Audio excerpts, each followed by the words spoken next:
வணக்கம். நான் இயக்குனர் ரவி. திருமாணிக்கம் திரைப்படம் தன்னுடைய 50வது நாள் வெற்றி விழா கொண்டாட்டத்தில் இருக்கு.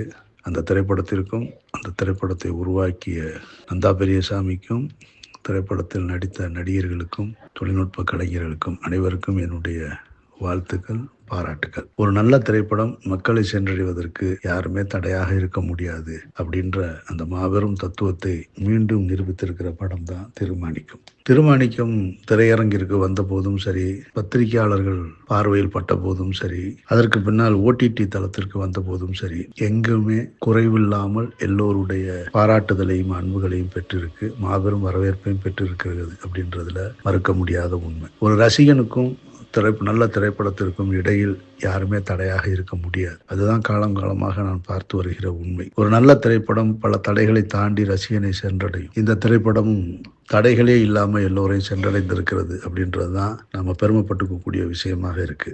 சின்ன படங்கள் எடுத்தா ஓடாது, 2K கிட்ஸுக்கு புரியாது, அல்லது இன்னைக்கு இருக்கிற யூத் கண்டென்ட் இதை விரும்ப மாட்டாங்க அப்படின்ற சொல்லிக்கிட்டு இருக்கும் பொழுது, நேர்மையை பற்றி ஒரு நேர்மையாக எடுக்கப்பட்ட படத்திற்கு கிடைத்த நேர்மையான வெற்றியாகத்தான் இதை நான் பார்க்குறேன். இந்த படத்தை உருவாக்கிய நந்தா பெரியசாமி தன்னுடைய நீண்ட காலமாக போராடி இந்த அங்கீகாரத்தை பெற்றிருக்கிறாரு. என்னுடைய நண்பரான நந்தா பெரியசாமிக்கு என்னுடைய இதயம் கடிந்த வாழ்த்துக்கள்.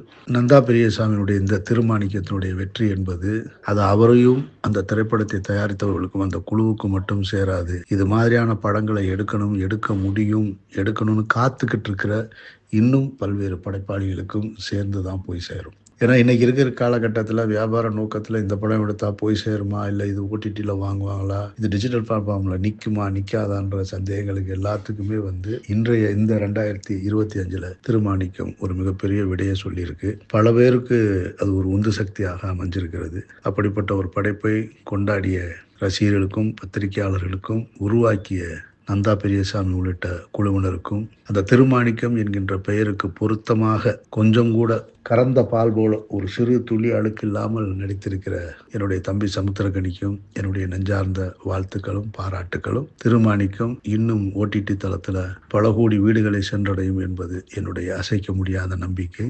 வாழ்த்துக்கள். இறைவனுக்கு நன்றி.